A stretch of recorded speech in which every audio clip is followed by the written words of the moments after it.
But I think we forget so many times that perception isn't truth. Perception doesn't equal truth. It's literally just how you specifically are perceiving reality. And our reality, our perception, right, is shaped through our awareness, who we believe ourselves to be. So just because somebody has a certain perception of who you are or who you're being doesn't equal truth.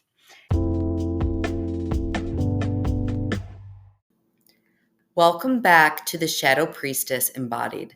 I'm your host, Kaylin Rakowski, and thank you for joining me today for another deep dive and exploration into your inner world, into your body, the shadow realms, where we will begin to explore some of these esoteric principles and really begin to drop them down into modern day application and embodiment. This is a sacred place where you can begin to truly meet yourself, meet your medicine, and to meet your magic. This is a place of remembrance. Take a deep breath and let's begin. Welcome back, you guys. I'm your host, Kaylin Rakowski, and thank you for tuning in to the Shadow Priestess Embodied podcast. I'm so thankful to have you back. So, what I want to talk to you guys today is really surrounding the frequency of perception. And before I really get into what I want to share with you, I guess what prompted me to come up here and press record is I was just sitting with, how I see so many amazing, conscious leaders, mystics, healers, priestesses, medicine people, whatever it is that, you feel like you're here or called to be, why so many of these amazing, beyond gifted souls are so resistant or fail to ever really follow their calling. And I'll just say, like, for me, I've been on this journey now for well over a decade. And I can remember very early on my path, I can literally still visualize it. I was walking down the sidewalk. I was pregnant with my son, my first child. And my partner at the time was like, well, like, what is your big plan? What are you going to do? And I can remember, feeling a little triggered by this, because I'm like, there I am, 8 months or so pregnant, he's asking me like, what are your plans? What are you going to do, when you're done with having this baby and blah, blah, blah, blah, blah. And, I can remember just looking at him and I was like, I am here for something big.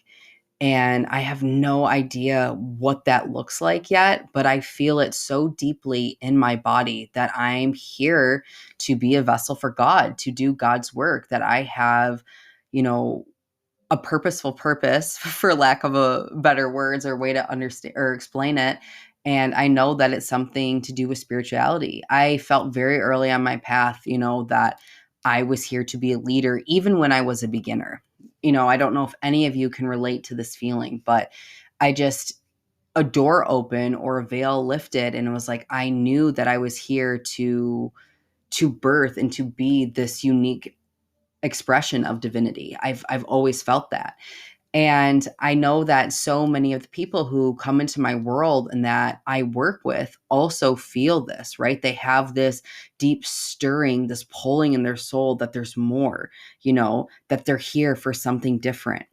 And so many times I witness that these people who are beyond qualified, right? Who are absolutely incredible, like experts, geniuses in their right, never allow themselves to take that first step into really birthing and creating the life that they desire. And I think so much of this really has to do with fear of judgment, right? We're so deeply afraid to be seen for who we are that we never step into the full capacity of who we are here to be, who we're being called to be, who we know ourselves to be, because we're so afraid of the perception of others, right? What they're going to think about me, what they're going to say about me, how they'll view me, etc. But I think we forget so many times that perception isn't truth.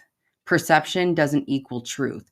It's literally just how you specifically are perceiving reality. And our reality, our perception, right, is shaped through our awareness, who we believe ourselves to be. So just because somebody has a certain perception of who you are or who you're being doesn't equal truth. And I think what happens is, somebody can say, like, I guess for my example, like, you're the Antichrist or you're the devil or you're mentally ill. Whatever. And the minute that I believe that is truth, the minute that I take that into self, then their perceptions become my reality. But when you are so unshakable in yourself and who you are and who you know yourself to be, it really doesn't matter how somebody else perceives you, because their perception of you, truthfully, is none of your business, and if you hold on to that, your perception of self is always going to be, shape shifting, contingent on what room you're in or what relationship you're in, right? I'm sure you have some people who love and absolutely adore you in your life, and that's incredible.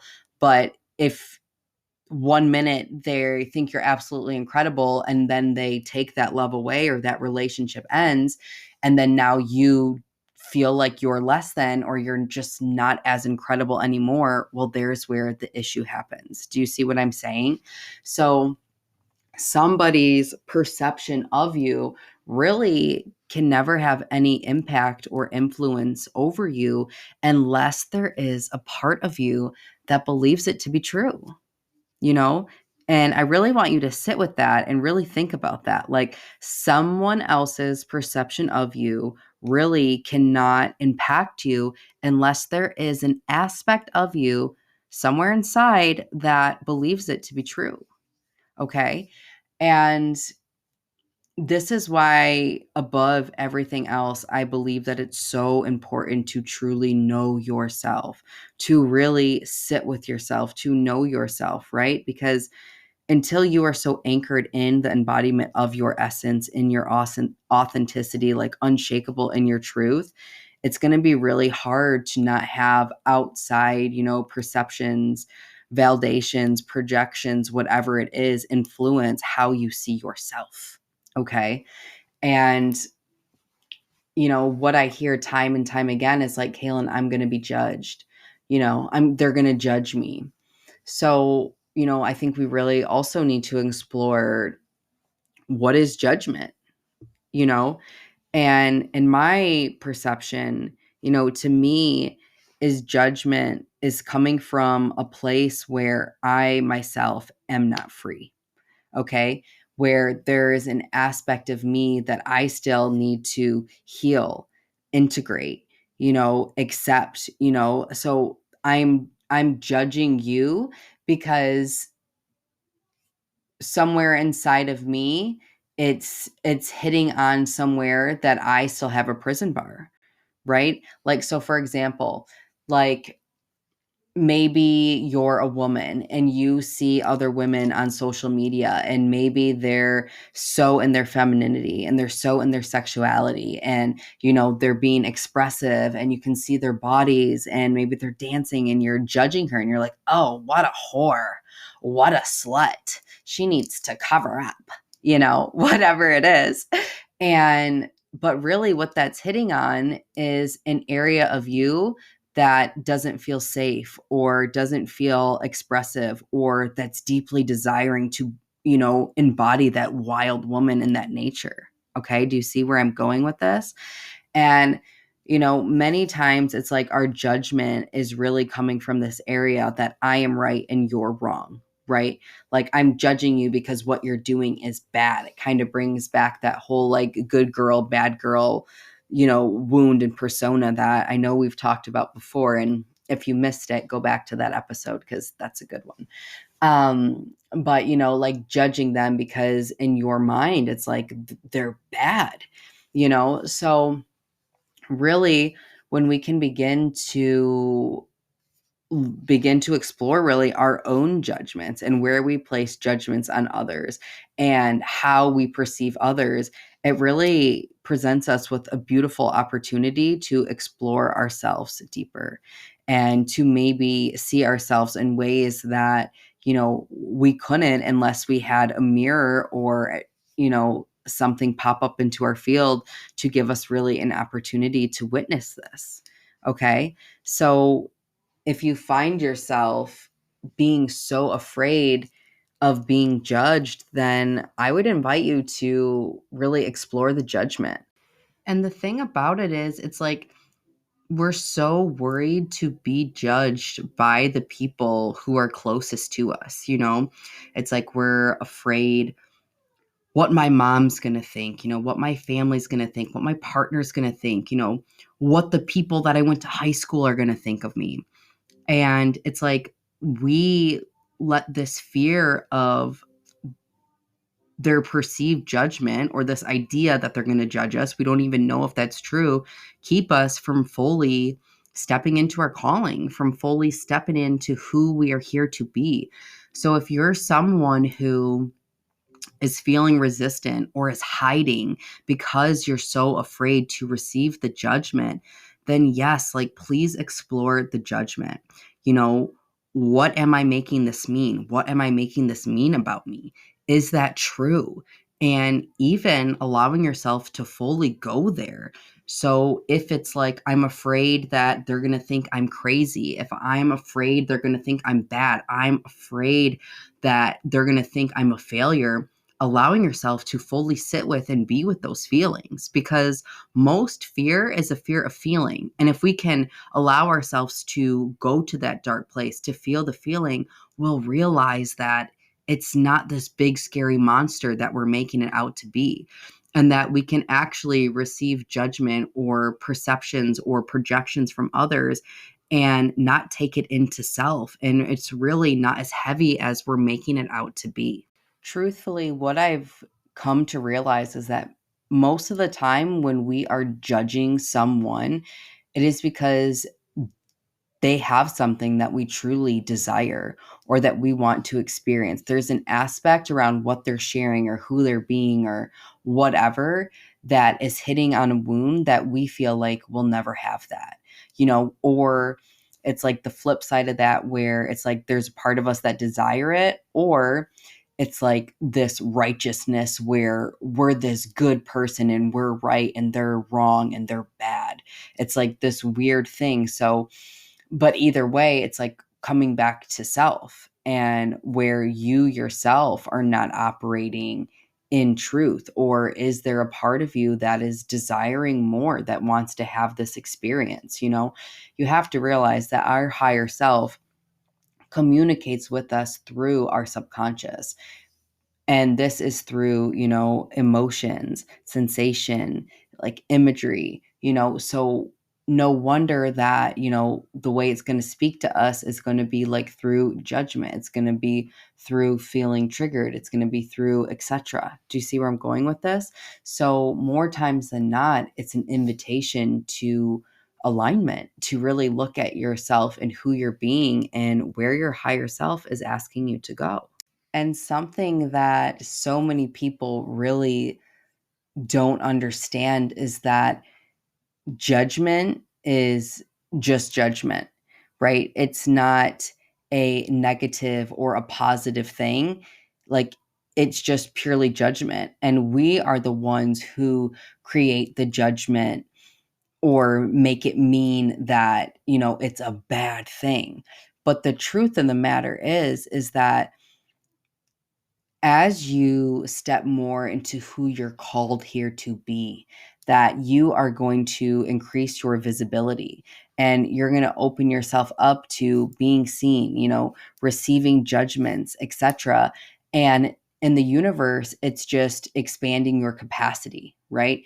But if you cannot allow yourself to be seen and to be visible and to be judged in a way that you may perceive as bad or wrong, then you will stop yourself from expanding to fully see yourself, or for people to fully see yourselves in your light, right?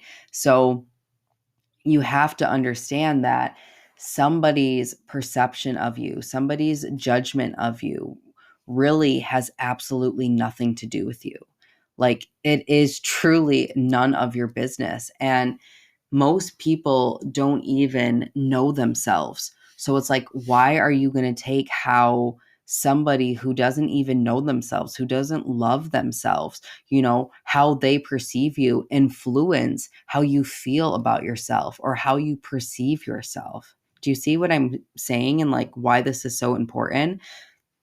So if we approach stepping into our callings or who we're here to be from this paradigm, then it's like, it's so much easier to allow yourself to be seen, because their judgments, their perceptions, their projections have nothing to do with self. And when you really know that and that lands and you are really coming from that embodiment, then it gives you so much more. I want confidence is coming to mind, but yeah, just so much more like confidence, and it's such a better foundation to stand in, to show up, and to do the work, right? So it's like you first fully being calibrated and in tune to who you are, that unique frequency, your essence. And it's like the minute that you fully calibrate to that, and the minute that you own that, it's like you magnetize in the people who will do the same.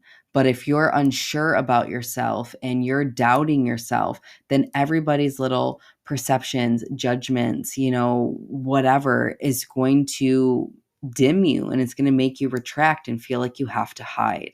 So it's like, the more that you can just get so anchored in your light, in yourself, it's almost like what I'm envisioning in my mind right now is like you almost have these shields up that protect you from all of the outside, lower vibrations, or, feeling the negative or bad or whatever you want to say they are, judgments or perceptions. And it's like they don't even reach you where you're at, because it's like, I'm so sure of who I am that I don't even question it, in spite of who you say I am or who you believe me to be. So, if you can leave with anything today, and the reason why I really wanted to pop on and share this download as I'm sitting with it is just that, really, like, fuck what they think. If I would have embodied that, if I would have ran with that, integrated that so much earlier on my path, I would have stepped into my calling. I would have stepped into the highest timeline. I would have stepped into who I was here to be. And how much time we waste hiding and dimming our light, trying to fit in, trying to be accepted from people who truly don't even like themselves, from people who don't even know themselves. So if you are like me and you carry a unique set of gifting, this otherness, this uniqueness, right? This too muchness, then my invitation for you today is to lean the fuck into that and start leading with that, because that is exactly who you're here to be and what you're here to share. And if you are looking for support to lean into this and to find the courage to walk your soul led path, I do have a few spaces open for private one-on-one mentorship. And I'm reopening the doors to my group mastermind Emergence, where you will find this is a community of unicorns, right? This is a community of people who are truly embodying their unique spark of divinity, right? Who are really following the path and really being the disruptors and the light post for others to do the same. And if you've never worked with me and you want to get a taste of my world, click the link in my bio, because I am offering a completely free transmission, Pleasure, the Pathway to Healing, where I will teach you how to lean into more of your joy, more of your pleasure, to align with a life beyond your wildest dreams. I'll see you next time. Thank you so much for joining me today for another juicy episode of Shadow Priestess Embodied. I absolutely love diving in and having these conversations with you all. If this is an episode that you found intriguing, that you found some nuggets in, please share it with a friend and be sure to subscribe and follow me so you can be present for all of the upcoming transmissions, activations, and downloads that I'll be bringing to our community. Have an absolutely magical day, and I'll see you soon.